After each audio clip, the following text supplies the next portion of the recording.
So this is the TIP Network, where we talk about the culture, combat sports, and self-improvement. And I'm gonna say that's number 3, and it may not be popular, but man, between Tyler Perry, Why Did I Get Married, Part 1, 2, 3, 4, 5, and 72, and all of these movies in this media just depict, I could do bad by myself. Basically, there's just not a lot of things celebrating marriage. Like, we talk about the bad times about marriage, but we don't talk about the good times. We don't even talk about like decent divorces. Like, my parents were divorced, but it was a decent divorce when you look at it. There was no court order. There was nothing involved in it. They signed the paperwork, got divorced, and I specifically remember my mom talking to my dad as a young man, and she saying, look, we don't need to get the courts. Basically, she said, we don't need to get the white man involved in their business. That's how black people were from the 60s. We're going to handle this in-house. This was the 80s, but they came up in the 60s. We're going to handle this in-house. This is how much I need them. Don't force me to go get these people in your business. So let's kind of break this down, because honestly, I can see where the contradictions start to happen, right? Because at one hand, women want to be married, right? And men want to be married too. But on the other hand, men don't want to lose their whole assets in the divorce, right? They don't want to lose all that. Yeah. And women want the perfect man. Right. 6-pack, 6 abs. Wait, that's 6 abs. 6 pack. 6 foot? 6 foot, 6-pack abs, 6 inch plus, and 6 figures. 6 figures, right.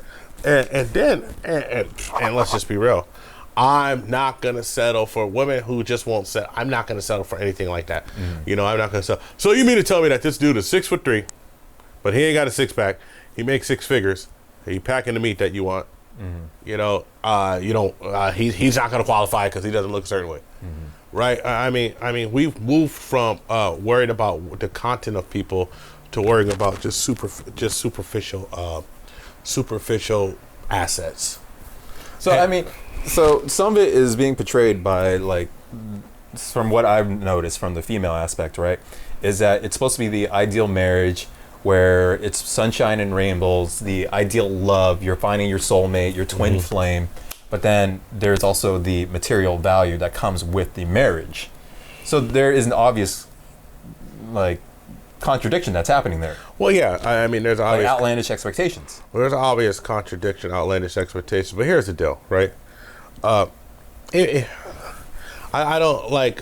Sometimes women with unrealistic expectations are magnified for red meat content. But besides that, let's be honest. Women be having some unrealistic expectations of how marriage is going to go, and don't understand that it's work, it's hard work, and it's a job. Women also don't understand what men want. I say it all the time. Men don't want to fight the world and come home and fight. And this is how I'm looping it, right? Right. Because now, from the men's perspective, they're seeing this, what you just described, and say, what's the point in getting married? And, if there's a chance that when I get married to this person, that she might walk away from me, and it's not, now let's take away from the assets and all the resources, that this man actually is in love with that woman. 100%. And he has kids with the woman. Right. And at any point in time, he's anxious, filled with anxiety that she could walk away at any moment that she wants on the whim of her emotions. Well, so I'm going to say this. Boy, is this going to be unpopular. No fault divorce should go away. There should be a reason why you get a divorce. And let's put some caveats out there. Domestic abuse, okay. But I think like women are able to say, I just don't love him anymore, and walk away and destroy a home. Men are able to say it too. Men do it too. I don't want to say that. I mean, women do it overwhelmingly more than men, but men are able to do it too. I think that that's absolutely wrong. I think that there shouldn't be it shouldn't be an easy path to get a divorce. And hey, if not having an easy path to getting a divorce makes more people stop before they get married and say, hey, is this the right thing to do? Then perhaps that's what we should do here. Okay? I'm not saying that divorce should be impossible. I mean, of course, divorce should be probable. I mean, but it shouldn't be like divorce shouldn't be impossible, but divorce should not be probable. You'd be like, oh, they're probably going to get a divorce. When people get married, we say they're probably going to get a divorce now. That's crazy, right? I mean, every time I go to a wedding, I'm like, in the back of my mind, I'm like, I hope it lasts. and that's fucked up. Just be like, we don't invite Grover in there, the bad juju. That's fucked up, right? No, but it's fucked up. But I'll say this, like, there shouldn't be and like I was watching Let's Talk with Amira, and Amira, like, her reasons was that there shouldn't be a financial reward for getting a divorce, and like a lot of people say, oh well, man, or a financial reward for having a child out of wedlock, right? Yeah. But should there be, like, you know, going back to that clip where, you know, 6 babies by 6 different guys, you get more money per guy. It's not any time that calculation can be made. Like, I was thinking about it, and I was like, man, it should be a cutoff at 3 kids. Yeah. So you got 5 kids, 3 kids, you get the same amount of money. I mean, because you need to get married. You need to get married to have 6 kids. Because if you're married, somebody's going to be able to say, like, look, I mean, I know somebody with 5 kids right now, right? He works damn hard to take care of his 5 kids. So does she. But they're in it together. They're working to take care of their 5 kids. You know, shouts out to you. Shouts out to my homeboy. I'm not going to say your name because I don't have permission to say your name, but shouts out to you. You know who you are, right? Has permission to do that, right? I mean, they do that. But, like, if I see somebody, like, and I mean, come on, like, I know some hood boogers with like 4 kids by 4 different dudes who get that check, and there shouldn't be a financial reward for that.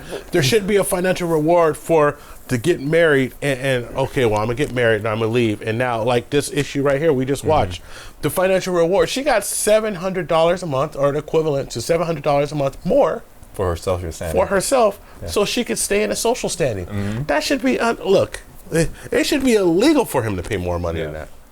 It should be illegal for him to pay more money than that. And if they lived across the street from each other, like a freaking sitcom. Like, Jesus Christ. It's ridiculous. So, but I do think that, like, you know, going into it, we had discussed this earlier. Thank you for bringing that up. But yeah, there's some significant reasons why this is diminishing. I'm gonna tell you, and don't take the media aspect out of it, because I don't recall from black movies in the past 10 years a black movie about a successful marriage.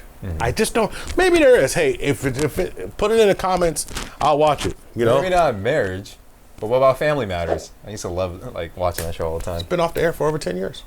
Sure. Cosby Show been off the air forever. Nobody wants to talk about Bill Cosby no more. We talk about algorithms here. Yeah. But I'm just saying, you know. I'm just saying, I can't think of it. Hey, maybe there is. Maybe they're successful. I mean, there's like My Wife and Kids with Damon Wayans. It's been off the air for like 10 years. You know, I can't think I can't think of a show. I mean, something about Chris, the Chris Rock, where Everybody Hates Chris. Yeah, been off there for 10 years. Yeah. I mean, it's probably been out there since or close to it. You know, it's just so. And as far as movies go, I don't know any movies. I mean, hell, the Black Panther wasn't married. Wait, there was that one show though that was on Netflix or something with the it was a funny family. They're really fun. Like they're really rich too. Oh yeah. A black. No, it wasn't Blackish. No, it wasn't Blackish. No. I don't know. We'll figure it out later. Anyway, but here's the thing. See how hard it is to think about it, right? See how hard it is to think about it. And it's not on public broadcast television either. Yeah. So now let's think about successful families in general. Modern Family. Just comes to it. The Goldbergs. The dude was married. I mean, so basically, speaking for my community, I'm not saying that movies are gonna fix everything, but I will say that it impacts the culture pretty much. I will say that in a world that's increasingly driven by media will have a bigger opportunity to dictate reality. You know, it definitely shapes the perception on reality. And those circumstances. Dude, I almost want to look up that movie on Netflix. Go ahead if you want. All right. Take us home, Scotty. All right. So one thing I want to say though is because, like, going back to a little bit of my childhood, with that I did live in more of a structural family, so I actually believe that having families is very important. Now I believe that when men are in different stages in their lives, like especially for me, I want to go after a particular goal, and having a family doesn't seem very conducive to that goal. And also it also comes back down to my own financial situation. It doesn't make sense to have a family, start a family, when I can barely take care of myself as is. It just really doesn't make sense. I'd rather not bring a family into the world, or bring a child into the world, because I might not even have a family. What might leave me at that point, because I can't take care of business, right? Then That's it's true. bringing a new life into the world, where the next 18 years, now you're really concerned, oh man, I do not want to be a deadbeat dad. Of course, I'd make one work harder and try to achieve their goals and get themselves in a better financial position. But at the same time, the fact is, that's always going to be like the Damocles sword, where it's literally hanging right over your head. At any given time, you could fail, and at that time when you do fail, you happen to have a child that depends on you. So the monetary aspect to me is very apparent, and that more people should think about their own financial situation before they get into making a child. And even though you might get government subsidies for having more children, in fact, if you really think about it, the total cost of having a child, bringing a child from 0 to 18 years, It's way more than. and then you put multiple children, and not only that, but you can screw up the culture, screw up the mindset of the child as they grow older. So they have a destabilized idea of what a family is, and that bleeds over into the culture, and it starts the cycle, and it repeats over and over again. And as we state ad nausea, the best outcomes come from what two income houses, two parents in a household. The best outcomes come from that. Nuclear families. Nuclear family, right? And by the way, Black as Fuck is the Black as Fuck. Black AF, but Black as Fuck is the Netflix series. Okay, that was pretty dope. You brought us out. You got it all out, huh? There's a lot more, but I don't want to bore people. All right. So look, like and subscribe on YouTube. Hit the notifications. Thank you for rocking with us. And before you do all that, actually do that first, because we need the numbers. Do it first. We need numbers. It don't cost you nothing to like it and subscribe. So the question of the day. What do you think the question of the day should be? Why do you feel that modern marriages are failing? So yeah, well, why do you believe that modern marriages, modern males are failing? I almost said modern males are failing. Maybe modern males are failing because. All right. Why modern marriages are failing, and leave it down in the comment section below. Booty in your face. I was gonna say something inappropriate, but I stopped myself. Oh, like we haven't been saying inappropriate shit all night. I was watching for my my uncle's birthday, right? But they had this we made a compilation video, and in the background song of that compilation video, and my uncle is 88 years old. All right, he's 88 years old, and part of the family was dancing in the background with to what's his name? Oh my God, 2 Chainz song. All I want for my birthday is a big booty. It's like, what? I call her, she got a big booty, so I call her big booty.